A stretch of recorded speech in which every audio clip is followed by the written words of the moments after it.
New Mexico Territory, 1875.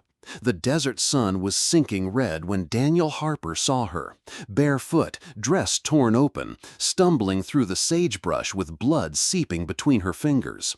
Most men would have turned away. He swung down from his horse. The heat still clung to the land like a fever, shimmering off the cracked earth, the sky burning orange and copper. She moved like someone half dead already, one step dragging, her breath ragged, her pale face set against the blaze of the horizon. Daniel's boots struck the dust hard as he strode toward her, his hand steady though his pulse hammered. She collapsed before he reached her. Her knees hit the dirt, her hands still pressed tight to her side. Daniel crouched low, his shadow falling across her broken form. "Ma'am," he said, voice calm but firm, "stay with me." Her eyes fluttered open, glazed with fever, but locked onto his. Her lips cracked as she whispered, "Water." Daniel pulled the canteen from his belt and lifted it to her mouth. She drank in trembling gulps, gripping his wrist with surprising strength for someone so close to death. When she coughed, the water spilled down her chin, darkening the dust. "What's your name?" he asked softly. "Clara," she breathed. "Clara Sutton." Her voice cracked on the second word, as though it cost her something to say it. Daniel's brow furrowed. A name he did not know, yet one he would not forget. "You've been shot," he muttered. "Who did this?" Her head moved faintly side to side. "3 men took the wagon, left me for dead." Daniel's jaw clenched. His eyes lifted to the trail behind him, where the horizon stretched empty and cruel. Men who would leave a woman bleeding in the dust deserved no name but coward. "You need shade," he told her, "and a fire. You'll not last an hour out here." She tried to nod, but her strength failed. Without hesitation, Daniel slid his arms beneath her frail body and lifted her. She was shockingly light, bones sharp beneath torn fabric, heat rolling from her like a furnace. She hissed at the pain but did not cry out.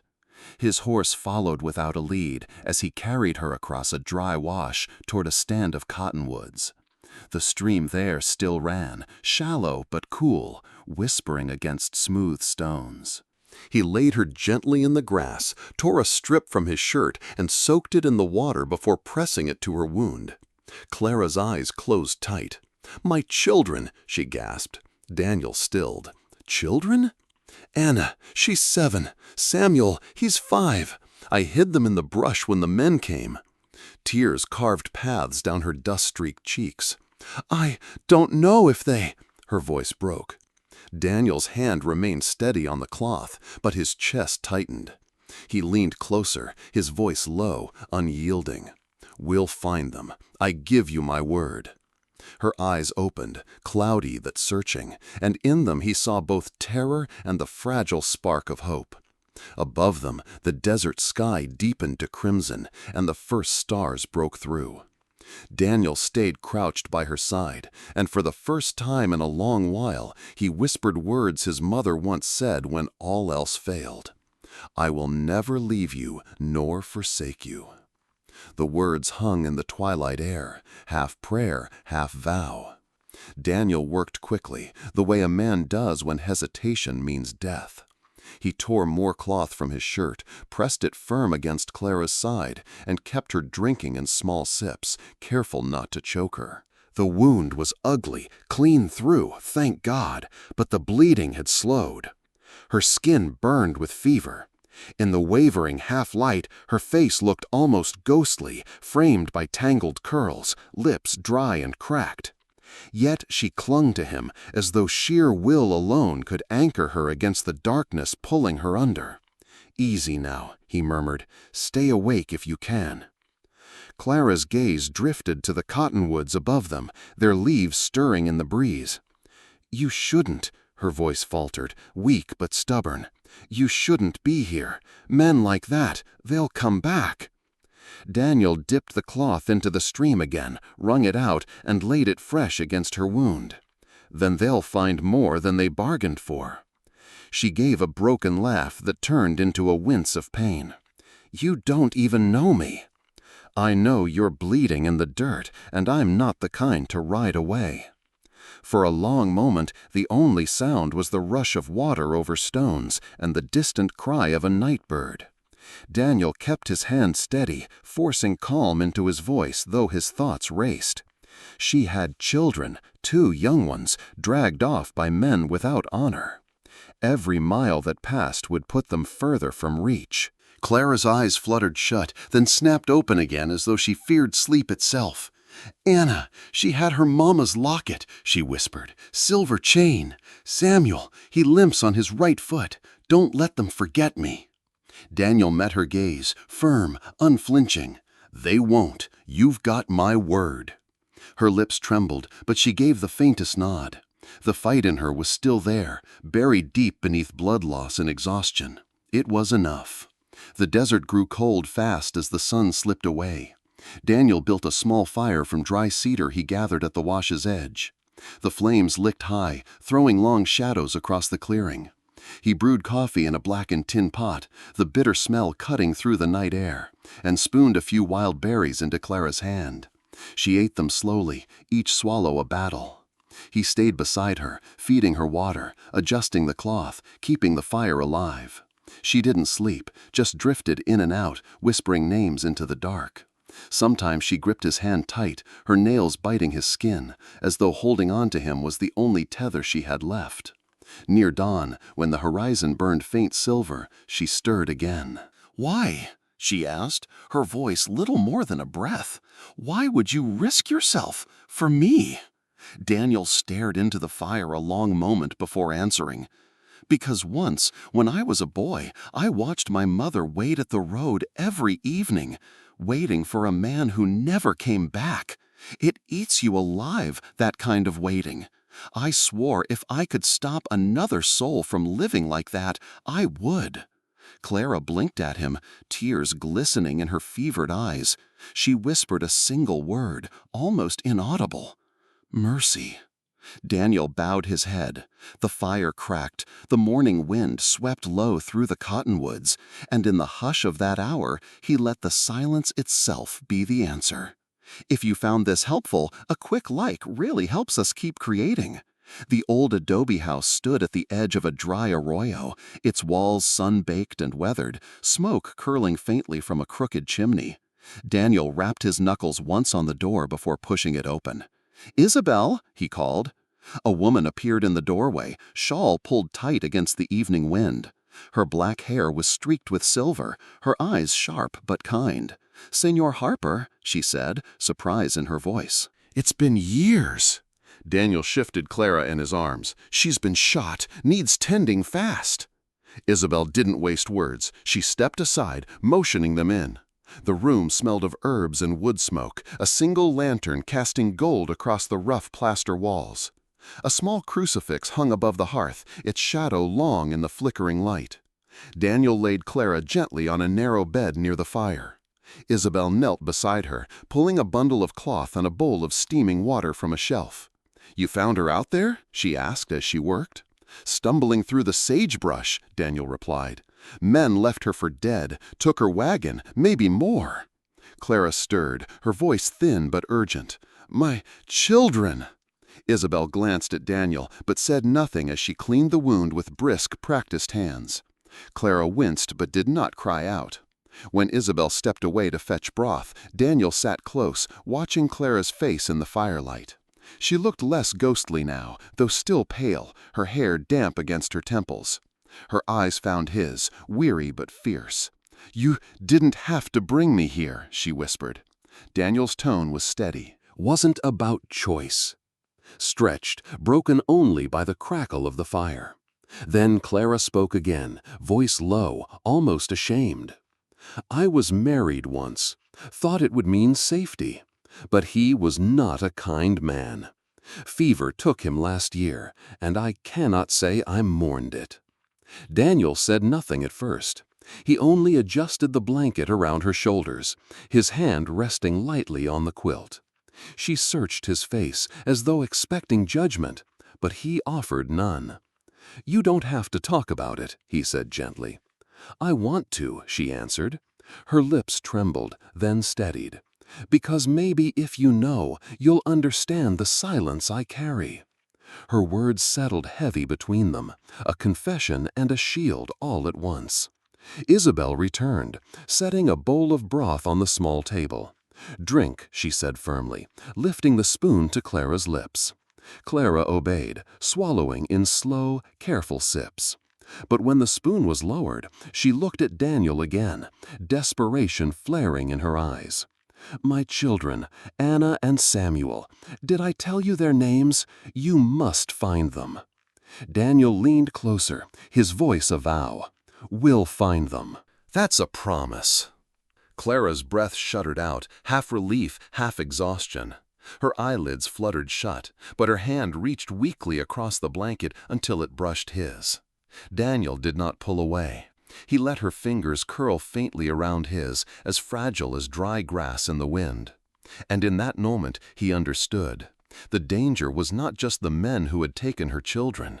The greater danger was time itself, slipping fast, and the possibility that she might not live long enough to see them again.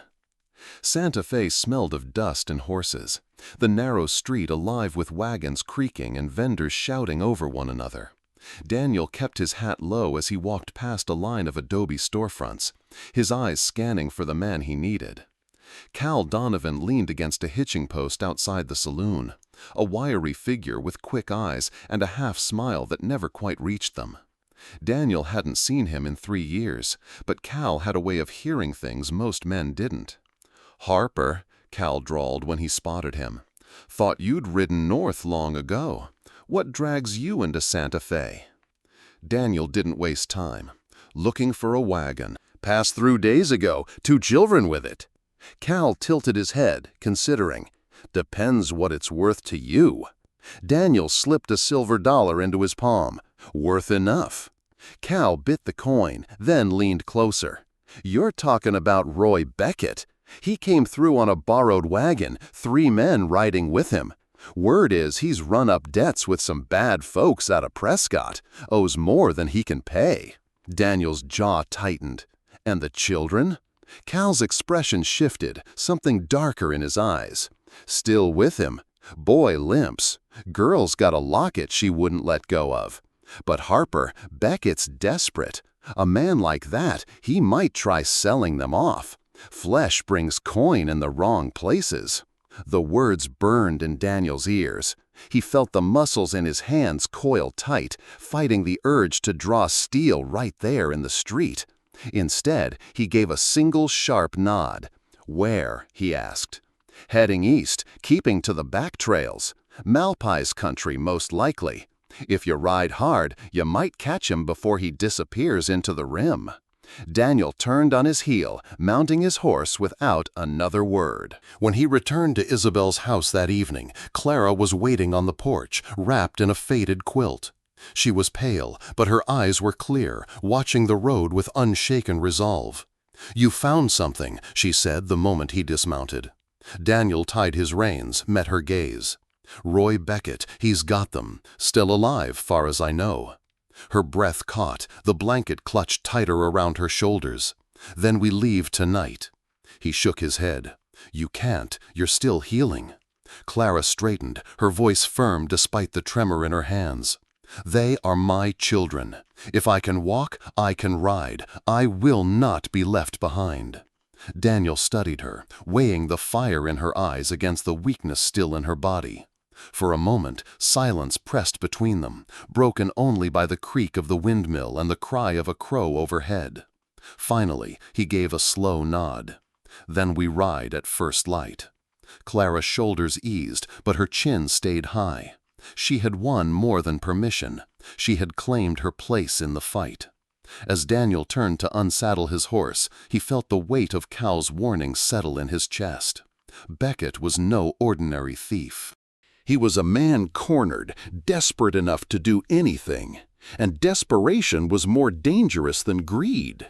The trail east wound through long stretches of open grassland, broken by red sandstone outcrops that cut the horizon like the spines of ancient beasts. Clara rode in front of Daniel on his sorrel mare, her hands tight on the reins, her body still stiff with pain. Each step jarred her wound, but she held herself upright, jaw set against the discomfort. The morning light was cool at first, but by noon the heat shimmered across the plains. A hawk circled overhead, its cry carrying on the wind. Daniel slowed their pace when he saw Clara falter, pulling the mare beneath the shade of a juniper. "Rest a moment," he said, sliding down from the saddle. Clara shook her head. "We don't have time." "You'll bleed yourself dry if you push too hard," Daniel countered. He reached into his saddlebag, pulling out a tin Isabel had pressed into his hand. "Salve, pine tar, and bear fat. It'll help keep the wound from splitting." He stepped closer, careful as he lifted the edge of the bandage to spread the dark ointment. Clara stood still, eyes fixed on the horizon. His hands were rough, calloused from years of rope and rifle, but his touch was steady, almost gentle. "You always know what to carry," she murmured. "I've had practice," he said. "Took a musket ball through the thigh once, trapping up near the Gila. Had to stitch it myself with a bone needle." Her lips pressed tight, half in sympathy, half in quiet admiration. She let the blouse fall back into place and exhaled, her shoulders easing. They rode on. For a long time neither spoke, letting the creak of leather and the steady rhythm of hooves fill the silence. Finally, Clara asked, "You said your mother waited for your father?" Daniel's gaze stayed on the horizon. "He went off one winter to settle a debt. Never came back. No word, no body, just gone. My mother walked to the road every evening, waiting, hoping. It ate her alive." Clara's throat tightened. "I'm sorry." Daniel shook his head. "I tell you because I won't let it happen again. Not to you, not to those children." Her eyes shimmered in the late light, but she kept her voice steady. "I've sown nothing but sorrow since the day I married. And now, my children, they may reap only grief." Daniel turned to her, his tone firm, almost like scripture itself. "The word says, 'Those who sow with tears will reap with songs of joy.'" The verse lingered in the air, carried by the wind as though the land itself bore witness. Clara blinked hard, a tear sliding free despite her will. For the first time since the attack, a flicker of hope lit her expression. By dusk, the land dipped into a shallow valley where a stream trickled between smooth stones. They watered the mare, filled the canteen, and set camp among the cedars. Clara sat cross-legged near the fire, her face pale in the glow, but her back straight. Daniel watched her from across the flames. She was worn, fragile still, yet something in her refused to yield. And in that stubborn defiance, he saw the woman who might yet endure, if only they reached the children in time. The trail narrowed into a shallow gully, cedar roots clawing down the slopes like fingers. Daniel swung from the saddle, crouching low to study the ground. His palm brushed over the dust, tracing the outline of a wagon wheel cut deep into the earth.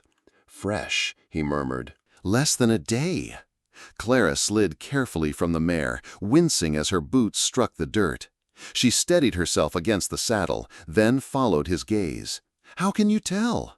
Daniel pointed. "The edges are sharp, not worn down by wind or hoof. They're close." They moved on foot into a small clearing where the scent of smoke still lingered. A circle of ash lay black against the ground. Daniel crouched again, stirring the ashes with a stick. Heat still radiated faintly from beneath. They camped here last night. Clara's breath quickened, her eyes darting over the clearing. Then she froze. Caught on the thorn of a low mesquite bush, a strip of fabric fluttered weakly in the breeze. Pink, frayed at one end. Her hands trembled as she reached for it, pulling it free with desperate care. "Anna's," she whispered. "I tore this from her hem last spring when she caught it on the fence. I remember the stitch." Daniel rose and came to stand beside her. The fabric looked small, almost pitiful in his hand, yet Clara clutched it to her chest as though it were treasure. Tears filled her eyes, but her jaw set hard against them. "They're alive," she said, her voice breaking. "They must be." Daniel's gaze swept the tree line, his tone grim. "Alive, yes, but close enough that Beckett's men may have seen us. We'll need to move carefully." The fire cracked as if in agreement, a sudden snap echoing across the stillness. Clara flinched, her fingers tightening on the fabric. "Daniel," she said softly, "what if we're too late?" He looked at her, the weight of her fear clear in her face. For a moment, he almost answered with the truth, that time was against them, that men like Beckett grew crueler with each passing mile. But instead, he placed his hand firmly over hers, steadying her grip on the cloth. "Then we make sure we're not." She met his eyes, and something in his unwavering tone steadied her, though the terror still gnawed beneath her ribs. They searched the clearing for more sign. Daniel found a horseshoe print angled eastward, deeper on one side. "One of their mounts is limping. They'll be slower." Clara drew in a shaky breath. "Then we can catch them." Daniel nodded. "If we push hard tomorrow, yes, but it'll wear on you." "I don't care," she said fiercely. "If it kills me, at least I'll have tried." He studied her, the fabric still clutched in her fist, her eyes blazing with equal parts love and desperation. She was no longer the half-dead woman he'd found in the desert. She was a mother fighting to reach her children, and nothing would turn her aside. The sun dipped low, painting the sky in blood and amber. Daniel gathered branches for a fire, while Clara sat with the strip of cloth pressed against her lips. Hope and dread warred inside her, but she would not let go, not of the fabric, not of the promise that somewhere ahead her children waited. The fire burned low, its glow casting long shadows across the cedar hollow. Daniel sat with his back against a rock, rifle across his knees, eyes fixed on the darkness beyond the clearing. Clara lay a few feet away, wrapped in a blanket, her face pale in the shifting light. The strip of fabric from Anna's dress rested in her hand, clenched so tight the knuckles showed white. For a long while, neither spoke. The silence wasn't empty. It carried the rhythm of their breathing, the crackle of fire, the whisper of the night wind. Finally, Clara broke it. "You said you used to think about settling down," she murmured, her gaze fixed on the fire. Daniel glanced at her. "I did, once." "What changed?" He tipped his head back, staring at the scatter of stars above. "Didn't think I'd find someone who'd stay, not for the long haul." Clara was quiet a moment, then said softly, "I stayed. For 9 years, I stayed in a house I didn't want to be in. Not because I was wanted there, but because I didn't know where else to go." Daniel turned his head toward her. The firelight brushed her face, showing the faint shimmer of tears at the corners of her eyes. "And now?" he asked. Now she looked directly at him, her voice steadier than he expected. "Now I know better where not to stay." The words hung between them, heavier than the night air. Daniel felt them settle inside him, raw and unvarnished truth. He set the rifle aside and shifted closer, close enough that the warmth of her shoulder reached him, though they did not touch. For a moment they sat like that, the silence filled with unspoken things. "You don't strike me as a woman easily broken," Daniel said quietly. "I wasn't always," Clara replied. "But a man can chip away at you, year after year, until you hardly recognize the pieces left.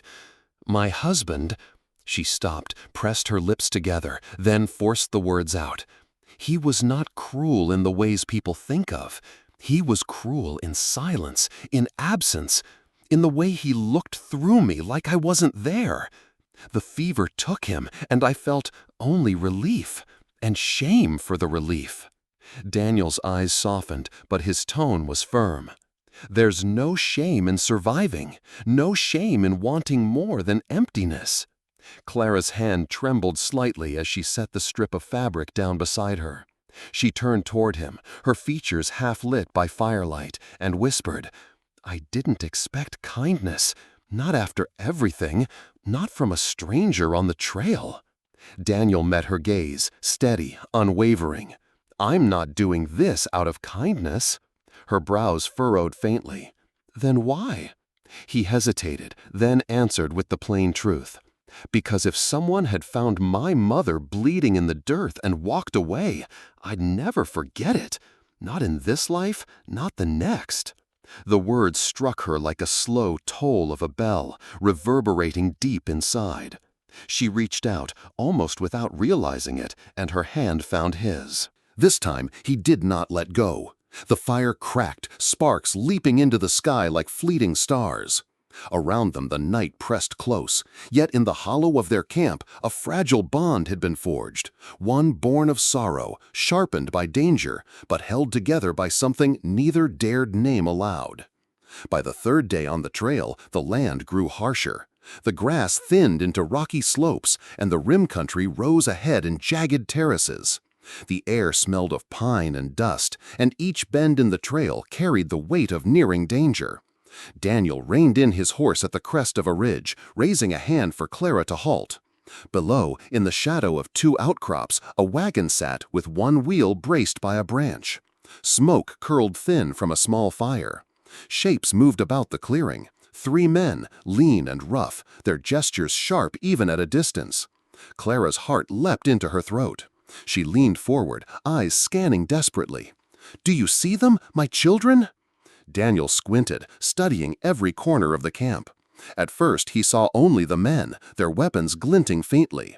Then, just behind the wagon, a canvas lean-to sagged against a post. The faintest movement stirred beneath it, small, quick, as though someone shifted under a blanket. "They're there," he said at last, his voice low but certain. Clara's breath shuddered out, half sob, half relief. She gripped the saddle horn tight, her body trembling. "Then we go now." "Not yet," Daniel cautioned. 3 men awake, one of them Beckett. "If we charge blind, they'll use the children as shields." She closed her eyes, pressing her lips together. "I can't just sit and wait." Daniel dismounted, crouching behind a cluster of brush. Clara slid down beside him, wincing as her boots hit the dirt. He drew a strip of red cloth from his pocket and held it up. "I'll circle wide, draw them off. When you see this tied to the mesquite near the lean-to, that's your signal. You get to the children fast and quiet, no hesitation." Clara stared at the cloth, then at him. "You'd have me hide while you face them alone?" "You'll be saving your children. That's the only fight that matters." She shook her head fiercely. "You think I came this far to cower in the brush? No, I won't be kept behind like some broken thing." For a moment, their eyes locked, fire meeting steel. Daniel saw the frailty in her frame, the wound that still pulled at her every step, but he also saw the unbreakable will burning in her gaze. He exhaled slowly. "Then you'll need this." From his saddlebag, he drew a small pistol and pressed it into her hands. Clara turned it over, her grip steady despite the tremor in her breath. "My brother taught me when I was 15, she said quietly. "Told me to aim low and shoot twice." Daniel's mouth tightened, then curved faintly, grimly. "Sounds like good advice." They crouched together in silence, listening to the crackle of the distant fire, the murmur of men's voices drifting up the ravine. Every sound seemed sharper now, every shadow deeper. Clara flexed her fingers on the pistol grip, her pulse loud in her ears. Daniel glanced at her once more, his voice barely above a whisper. "When the time comes, there won't be room for fear. Just hold steady." She met his gaze, her chin lifting. "For Anna and Samuel, I will." The last of the sun dipped below the rim, and the camp below sank into half-dark. The moment of waiting stretched thin as wire, and Daniel knew, tomorrow the trail would end in blood or deliverance. If you're still watching right now, drop a 1 in the comments so I know you're still with me on this journey. The clearing below was quiet, save for the crackle of a low fire and the faint clink of metal as one of the men sharpened a blade. From where Daniel crouched on the ridge, the 3 figures looked almost ordinary, just men at camp, weary from travel. But the sight of that wagon with its cracked wheel told another story. Behind it, the lean-to sagged, and every fiber in his body told him Clara's children were inside. Daniel's hand tightened around the rifle sling as he turned to Clara. Her face was pale, her breath quick, but her eyes burned with a fierce, unyielding light. "This is where it ends," he whispered. Clara nodded once, not trusting her voice. She kept one hand on the pistol Daniel had given her, the weight of it both foreign and strangely familiar. "You stay low," Daniel said. "I'll draw Beckett out. Watch for the signal." He held up the strip of red cloth, his expression firm, no room for argument. Clara's lips pressed then. "And if you fall?" Daniel's gaze lingered on hers, steady and unflinching. "Then you run to them anyway. You don't stop." For a moment, silence stretched between them, thick as the dusk settling over the rocks. Then Daniel eased forward, slipping through the brush with the practiced quiet of a man who had hunted more nights than he could count. His boots found soft earth, his shoulders blending with the shadows. Clara stayed behind, her knees digging into the dirt, every nerve alive. She watched him descend, each step carrying him closer to the circle of firelight. At the edge of the clearing, Daniel rose to his full height, rifle slung casually across his back. He stepped into the open as though he belonged there. One of the men looked up first, squinting. "Who the hell are you?" Daniel's voice carried steady, easy, like a man asking the price of a horse. "Name's Harper. Heard you boys might be looking to trade. Got coffee, salt pork? Thought you could use some supplies." The man by the fire smirked, but another stirred, broad-shouldered, scar down his cheek, revolver heavy on his hip. Roy Beckett. He studied Daniel with narrowed eyes, suspicion sharp in his stare. "You don't smell like a peddler," Beckett drawled.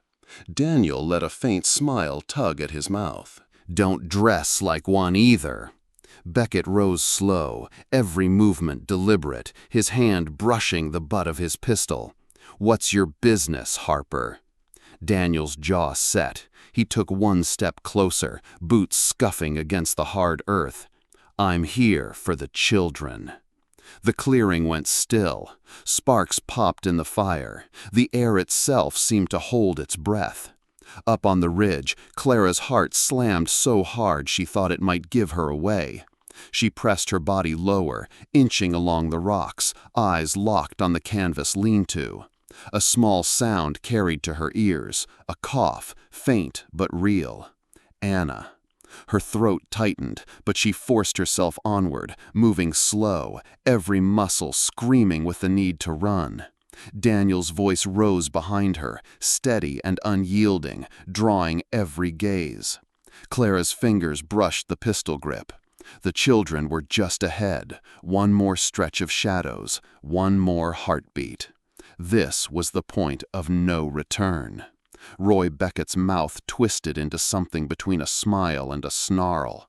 He took another step closer, boots crunching over the brittle ground. "You've got guts, walking into my camp like that," he said, his voice low, dangerous. "But guts'll get you killed faster than fear." Daniel didn't flinch. "That may be true, but not tonight." One of Beckett's men barked a laugh and shifted his weight, hand twitching near his belt. Daniel kept his eyes on Beckett, ignoring the others. He knew the trick: hold the snake's gaze and the rest will hesitate. "You don't know what you're stepping into," Beckett growled. His thumb brushed the hammer of his revolver. "These kids aren't yours." "They're hers," Daniel shot back. "That's enough for me." For the first time, Beckett's expression cracked, a flash of confusion, then cold amusement.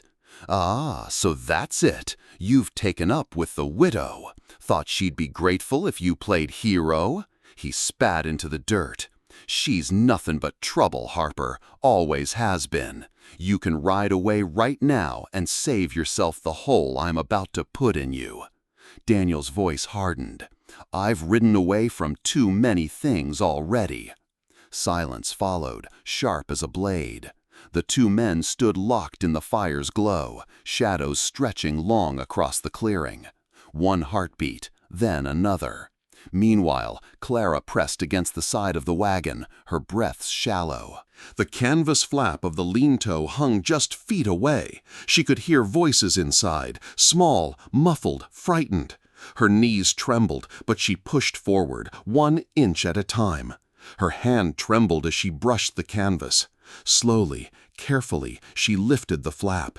Inside, the air was thick and stale. Anna lay curled with Samuel beneath a rough blanket, their faces streaked with dirt, eyes wide and unblinking. For a moment, Clara couldn't move. Her children, alive. "Anna," she whispered, voice breaking. "Samuel." Anna blinked, disbelieving, then her lips parted. "Mama?" The word nearly shattered her. Tears burned her eyes, but Clara pressed a finger to her lips, urging silence. She slipped inside, crouching low, pulling them both into her arms.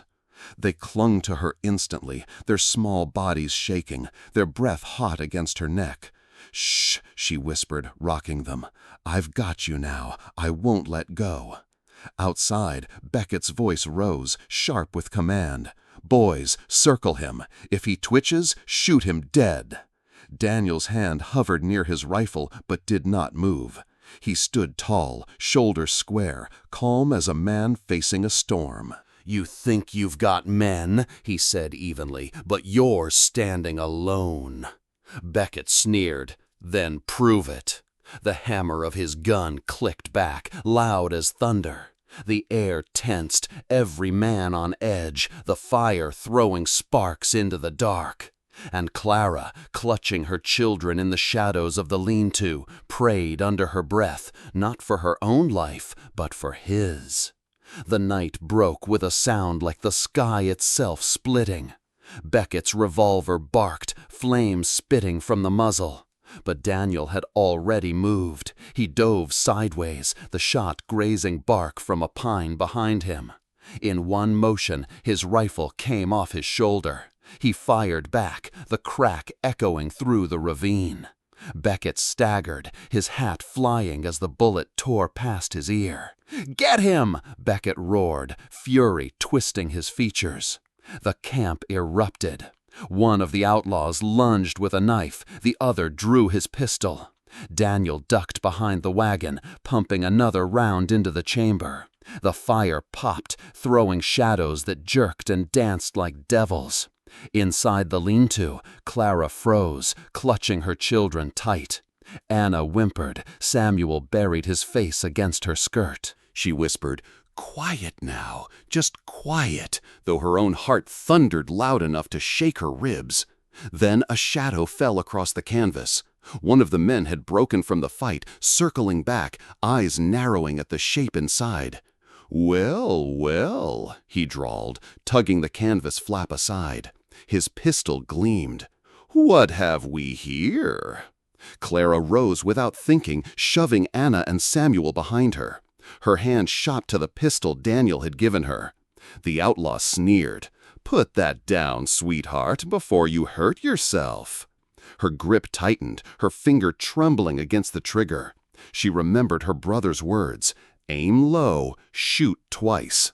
The man stepped forward. Clara pulled the trigger. The shot exploded in the tight space, deafening. The outlaw cried out, stumbling back as the bullet tore into his thigh.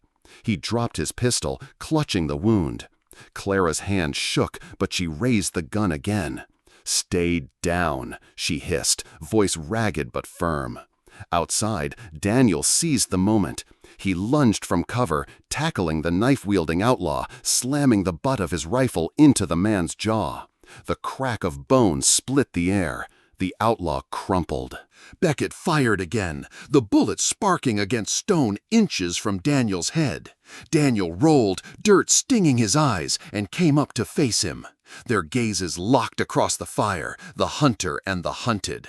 "You should have stayed out of this," Beckett spat, his revolver shaking with rage. Daniel's voice was steady, iron in his tone.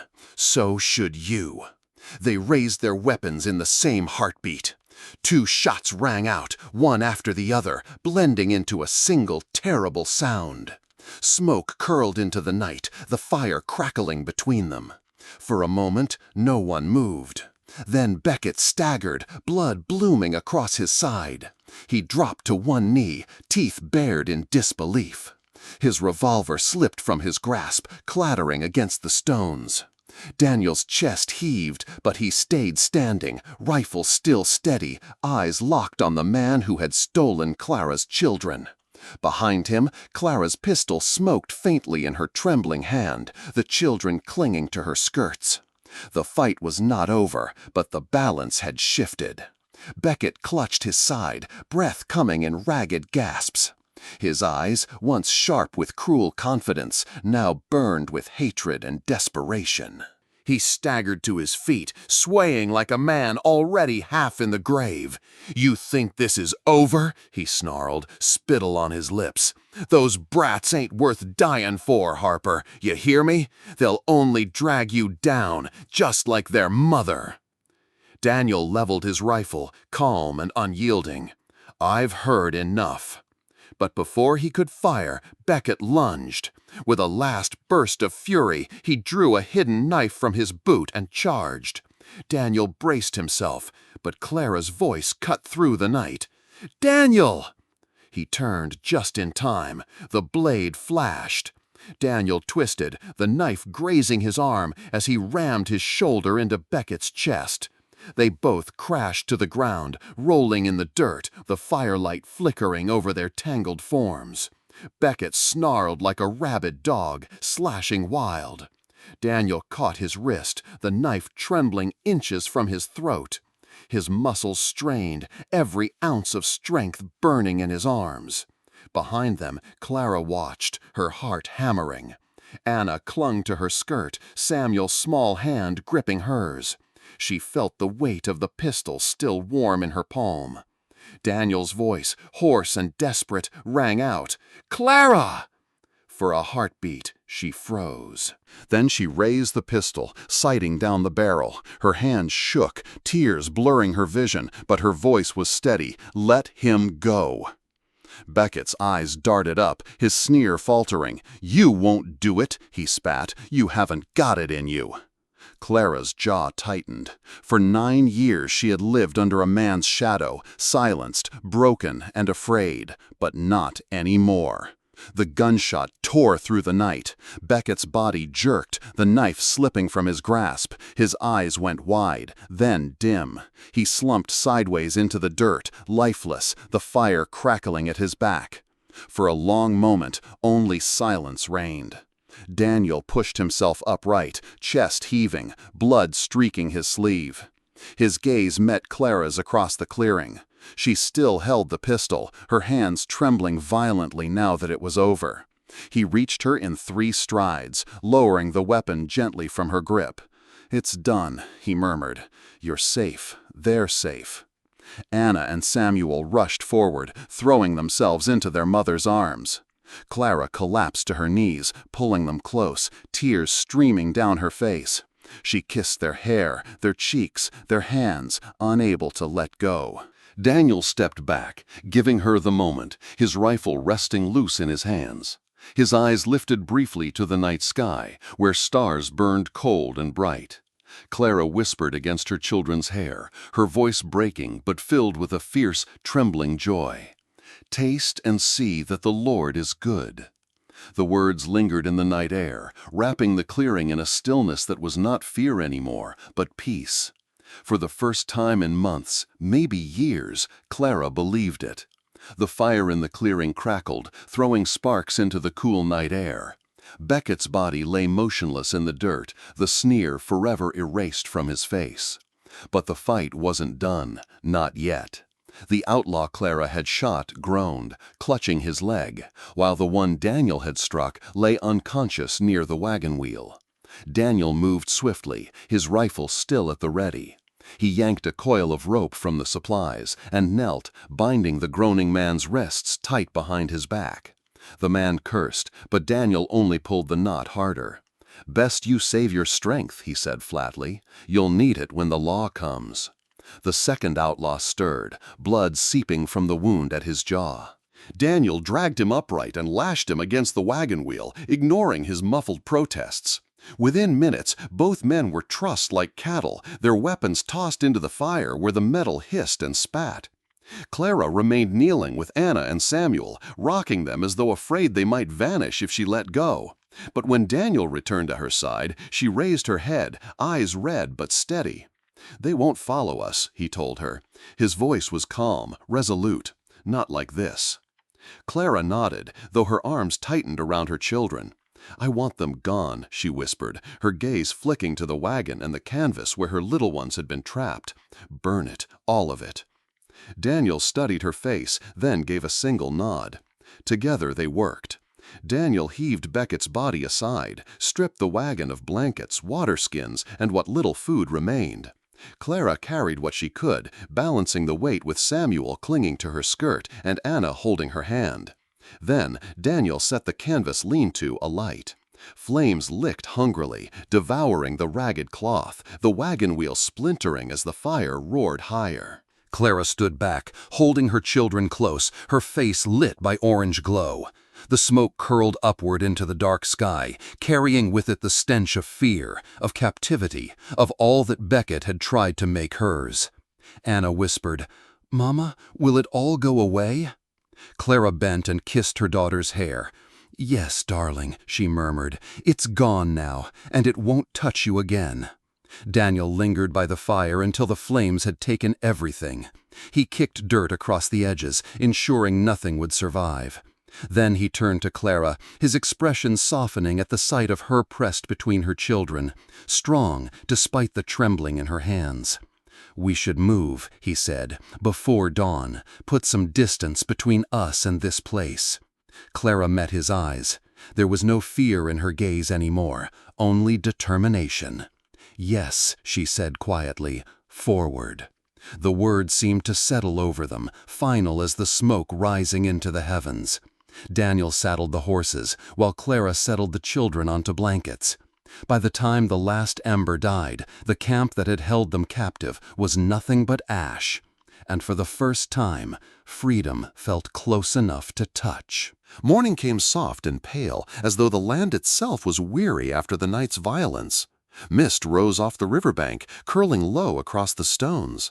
The horses drank quietly, their heads dipping into the slow-moving current. Clara sat on a flat rock near the water's edge, her children nestled against her. Anna leaned into her side, eyes half closed, while Samuel tossed pebbles into the current, watching them vanish with little splashes. Their small voices and movements carried a tenderness so fragile that Clara's throat tightened just hearing them.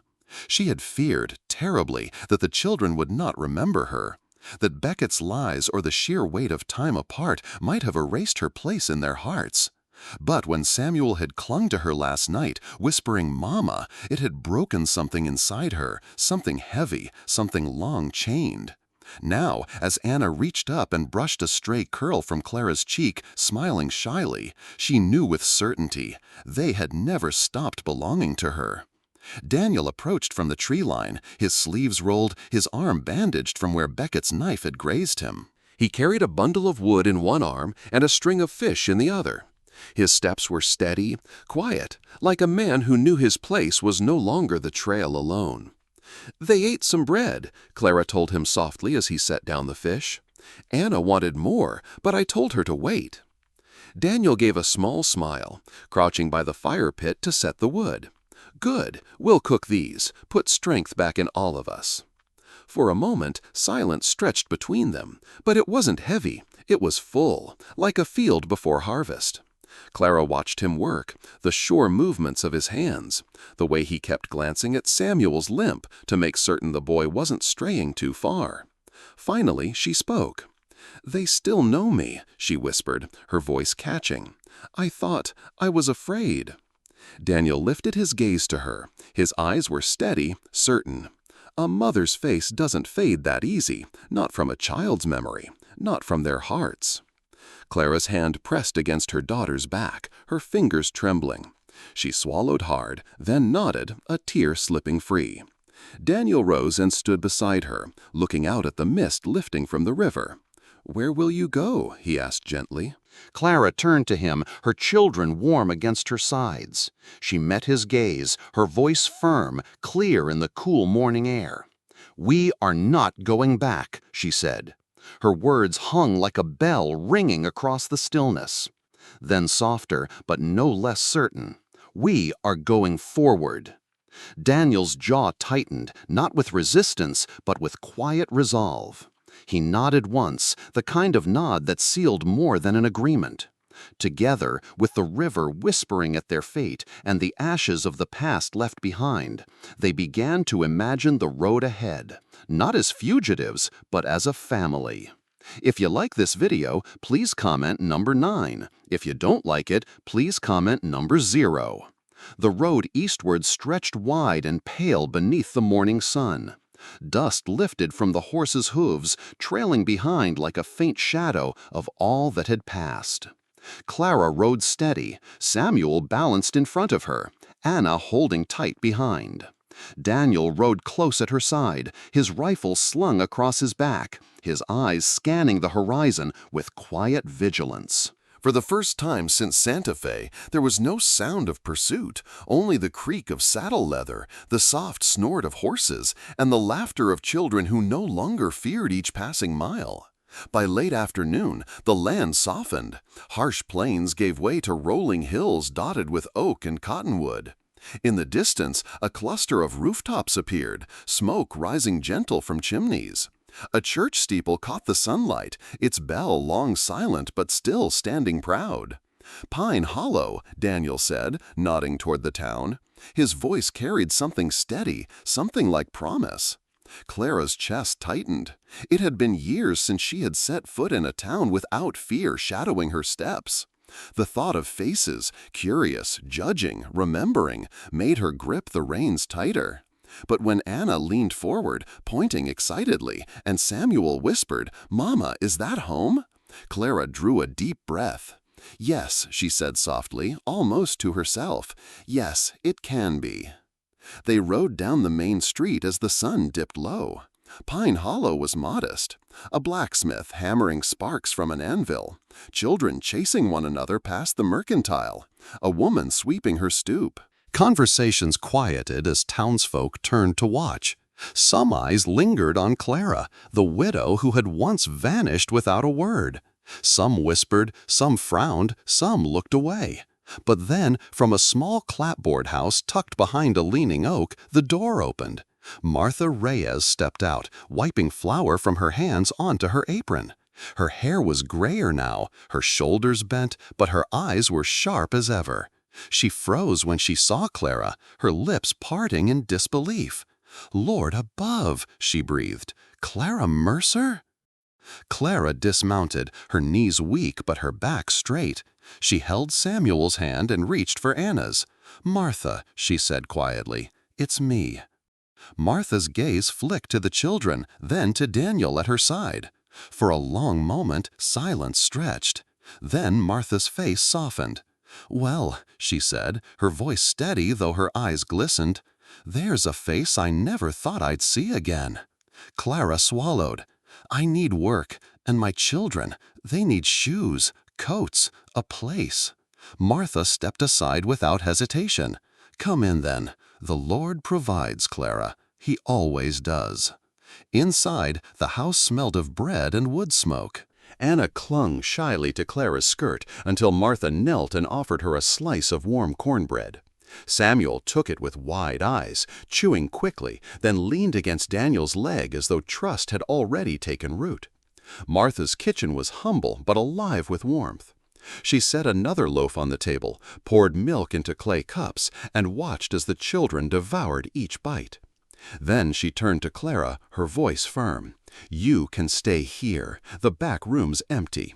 Help me with mending and bread, and it'll be no charity." Clara's shoulders eased, a tension she hadn't realized she was carrying lifting at last. "Thank you," she whispered, her voice breaking. That night, for the first time in years, her children slept in a real bed, their breaths soft and even. Daniel sat by the window, hat in his lap, keeping watch out of habit, though there was no threat pressing near. Clara stood in the doorway, watching her son and daughter curled in quilts that smelled of soap and sun. She turned to Daniel, her eyes shining. "They're safe," she said, as though speaking it aloud might make it more real. Daniel nodded slowly. "Safe," he echoed. His voice was low, steady, but full of something that felt like the beginning of belonging. The days in Pine Hollow unfolded with a rhythm Clara had nearly forgotten, a rhythm of work, of simple meals, of nights where silence did not carry the weight of dread. By the third week, Clara found her hands steady again, measuring sugar at the mercantile, wrapping beans in brown paper, offering polite greetings to townsfolk who ventured inside. Some gave her wary glances, remembering whispers of her past, but others smiled, a few even lingering to ask after the children. Slowly, the looks mattered less. She had work, she had her children, and she had a roof that did not echo with fear. Daniel found his place too. At dawn, he walked 2 properties over to mend fences and tend to a neighbor's cattle, dust clinging to his boots by evening. He came home with fresh eggs in his saddlebag or a bundle of firewood slung over his shoulder. Samuel would run to him, his limp no longer slowing him as much, while Anna skipped close behind, eager to hear his stories of horses and tools. On Sundays, the small church bell rang again. Clara stood with her children in the second pew while Daniel lingered by the door. When the hymns rose, Clara's voice trembled at first, but as Anna joined in, she let her own voice swell, carrying words she had once sung as a girl. She glanced back once, catching Daniel's eye. He wasn't singing, but his hat was clutched to his chest, and his gaze was fixed not on the preacher, but on her. One evening, after supper, Daniel sat on the porch carving a small horse from pine. Samuel crouched beside him, eyes wide with fascination. When the figure was finished, rough but solid, the boy clutched it tight, grinning as though it were gold. Clara watched from the doorway, her heart aching with something sweet, something steady. Later that night, after the children were asleep, she sat beside Daniel, the cool air brushing her hair as crickets sang. "Do you miss it?" she asked softly. "The trail, the quiet." Daniel leaned back, gaze on the stars. "Sometimes, but not like I thought I would." "What changed?" He turned to her, his eyes steady, his voice low. "You did."